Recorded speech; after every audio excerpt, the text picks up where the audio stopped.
कल आपका जो है नॉमिनेशन है, किस तरह की तैयारी हो रही है?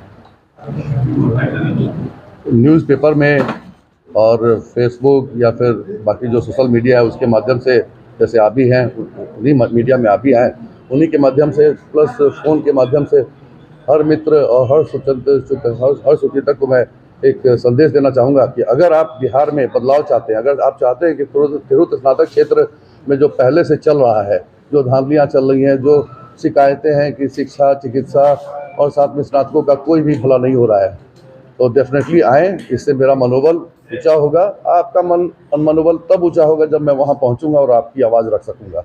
धन्यवाद। एक सवाल और, तिरहुत स्नातक निर्वाचन क्षेत्र से 4 जिले आते हैं, तो चारों जिला में किस तरह से कैंपेनिंग करेंगे? ये तो भगवान ही वहाँ हर जगह पहुँच सकते हैं, हर वोटर के पास पहुँच सकते हैं। डेफिनेटली हर जगह हम पहुँच रहे हैं, हर प्रखंड में पहुँच रहे हैं।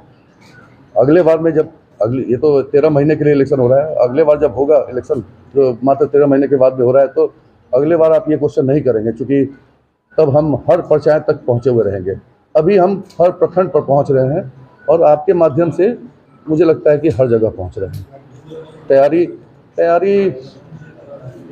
देखा जाए तो ये अभी तत्काल कहना मुश्किल है, क्योंकि ये सारा चीज़ तिरहुत स्नातक की जनता तय करेगी। तो मैं ये नहीं तय कर सकता हूँ कि कौन जीतेगा या कौन हारेगा।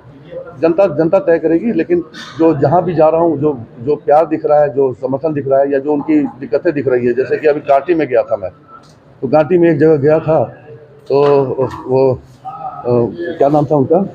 हाँ, चौधरी जी, शबनम चौधरी जी। तो शबनम चौधरी जी जो थी, वो उनके ससुर जी, तो एक्चुअली वहाँ पर एक शिक्षिका की डेथ हो गई, स्कूटी से उनकी डेथ हो गई। और उसके बाद में वो वहाँ पहुँचे, वो लोग सब पहुँचे थाने में, क्योंकि थाने में प्रोसेस होता है, वो सारा का सारा करना होता है। तो वहाँ जो बुजुर्ग महोदय के साथ में जो दुर्व्यवहार हुआ, तो उस दुर्व्यवहार के बाद में जब मैं वहाँ गया था, उनके पोता ने मुझे एक ही चीज़ प्रॉमिस किया है कि सर, आपका मैं रील्स देख रहा हूँ, अगर ऐसा कीजिए कि हमारा सम्मान हमारा रह सके। तो मैं इतना ज़रूर करना चाहूँगा कि जहाँ भी आपके सम्मान पे ठेस पहुँचेगा, मैं वहाँ रहूँगा।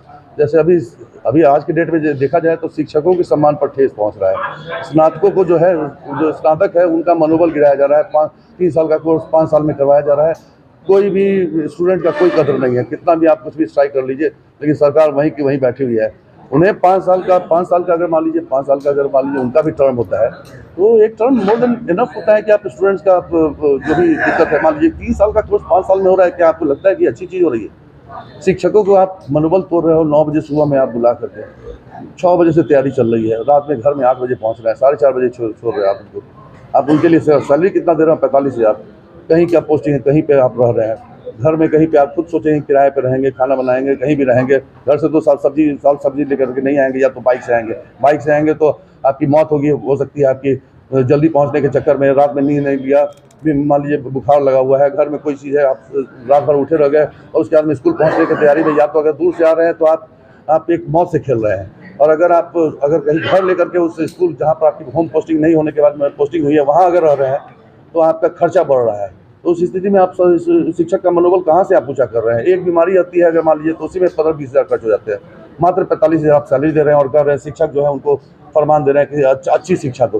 पहले शिक्षकों को आप सैलरी अच्छा करिए, अच्छी सैलरी कीजिए, और उसके बाद में जो आगे नियम है, जो शिक्षक है उनका मनोबल सॉलिड कीजिए, और आगे जो शिक्षक रखेंगे उनका एक पैमाना तय कीजिए। आप कहते हैं कि दिल्ली और पटना के स्टैंडर्ड पे नहीं है, प्राइवेट इंस्टीट्यूट के स्टैंडर्ड पे नहीं है, तो आप उस प्रक्रिया को, एग्ज़ाम लेने से, एग्ज़ाम में आज के डेट में चोरियां हो रही हैं, तो वो तो देखा जा रहा है, तो उससे अच्छे टीचर्स या अच्छे स्टूडेंट्स नहीं निकलेंगे। आपको कुछ नए पैमाने आपको रखने होंगे, जैसे कि JNU है, या फिर मान लीजिए कि IAS IPS, मान लीजिए आप एक ही चीज़ रखिए ना, कोई एग्जाम मत कीजिए। आप IAS IPS का जो एग्जाम क्लियर कर रहे हैं, जो प्रिलिमिनरी और मेंस एग्जाम क्लियर कर लिए, वही आप क्राइटेरिया बिहार में रख दीजिए कि वो सारे जो है जिस सब्जेक्ट के एक्सपर्ट है उनको हम शिक्षक रख देंगे। आपका बिहार तो ऐसे ही आधा सुधर जाएगा। ऑलरेडी जो सिस्टम है, जो शिक्षक है उनका मनोबल सॉलिड कीजिए। अब हर जगह जरूरी नहीं कि हर टीचर जो है वो JNU से हो, लेकिन अगर आज के डेट में भी आप ये करना शुरू कर दें, अगर DU और JNU से जो भी स्नातक है, या फिर यहाँ से बिहार से स्नातक करके जो IAS IPS का एग्जाम कर रहे हैं, वो लगातार 3-4 साल तक रट करके पूरा सब कुछ तैयारी करके गए हैं, उनको सब्जेक्ट पे कमांड है, तभी वो वहाँ तक पहुँचे हैं। इंटरव्यू में छट जा रहे हैं कुछ क्वेश्चन के कारण में, उनको रखिए आप। बिहार का स्टैंडर्ड अपने आप से चेंज हो जाएगा। तो सोच नहीं है, सरकार के पास कोई सोच नहीं है। सरकार जो है, सरकार बिहार की जगह गुजरात गवर्नमेंट को फॉलो कर रही है। दारूबंदी करने से और गांधी जी को नमन करने से बिहार जो है वो नहीं सुधरने वाला है। आज के डेट में बिहार में क्रांति की जरूरत है, दोनों चीज़ की जरूरत है, गांधी जी की भी जरूरत है और सुभाष चंद्र बोस जी की भी जरूरत है। मुझे तो लगता है कि बिहार का उदय तभी होगा जब धीरे धीरे जो जनता है वो अच्छी शिक्षा प्राप्त करेगी, उच्च शिक्षा प्राप्त करेगी। क्योंकि उच्च शिक्षा प्राप्त करने वालों का सोच और उनका वोट अलग ढंग से होता है। उनका वोट एक उद्देश्य के साथ होता है, जबकि अभी देखा जाए तो बिहार जितनी भी राजनीतिक पार्टियां हैं वो कास्ट बेस्ड पॉलिटिक्स करती है, जात को देख करके राजनीति होती है। मैं मुजफ्फरपुर में आने से पहले मुझे नहीं मालूम था कि मेरा जो रूममेट था वो डॉक्टर अंजार अहमद खान दरभंगा में अभी आज के डेट में पैथोलॉजिस्ट है, आप पता कर सकते हैं। उनके फादर डॉक्टर अब्दुल बारी खान, वो और एक डॉक्टर अंसार अहमद खान। तो अंसार अहमद खान दुबई में रहते थे, वो बेचारे, उनकी मेरे मित्र बहुत क्लोज मित्र थे, उनकी मृत्यु हो गई है। हम लोग एक रूम में रहते थे, एक साथ में खाते पीते थे। तब हमें नहीं मालूम था कि हम धर्म के आधार पर हम अलग अलग हैं। लेकिन जैसे ही हम यहाँ बिहार में पहुंचे तो हमें समझ में आया कि भाई हम धर्म के आधार पर अलग हैं।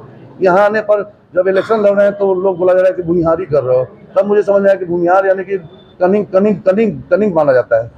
नहीं, आप इंसान को इंसान के कैटेगरी में, आप हर इंसान को अलग अलग आप उसके क्वालिफिकेशन के आधार पर आप जज कीजिए। मुझे लगता है कि बिहार को सुधरने की जरूरत है। तो अगर शिक्षा और चिकित्सा के क्षेत्र में, चिकित्सा हमारी सेकेंडरी चीज़ है। हमारे पास में गुजरात में काम करते हुए आदमी आते हैं, बहुत सारे लोग आते हैं जो गरीब हैं, जो मेडिकल कॉलेज में आते हैं। प्राइवेट में ऐसे लोग भी आते हैं जो बोलते हैं सर मेरा 200 रुपये छोड़ दिया जाए, मुझे जाने के लिए पैसा नहीं। मैं छोड़ देता हूँ, हो सकता है हर जगह नहीं छोड़ा जाता हूँ। सरकार को देखना चाहिए कि सरकारी मेडिकल कॉलेज को या हॉस्पिटल को आप ऐसा स्टैंडर्ड बनाइए कि उन्हें उनका मनोबल नहीं गिरे। ये निम्न सुविधा मांग रहा है वो कौन सा आपसे आप 5 स्टार होटल में खाना या फिर 5 स्टार हॉस्पिटल में आपको ट्रीटमेंट मांग रहे हैं। अगर इतना भी देने में सक्षम है तो आप सरकार छोड़ दीजिए। आप क्यों चला रहे हैं? आप मत चलाइए सरकार।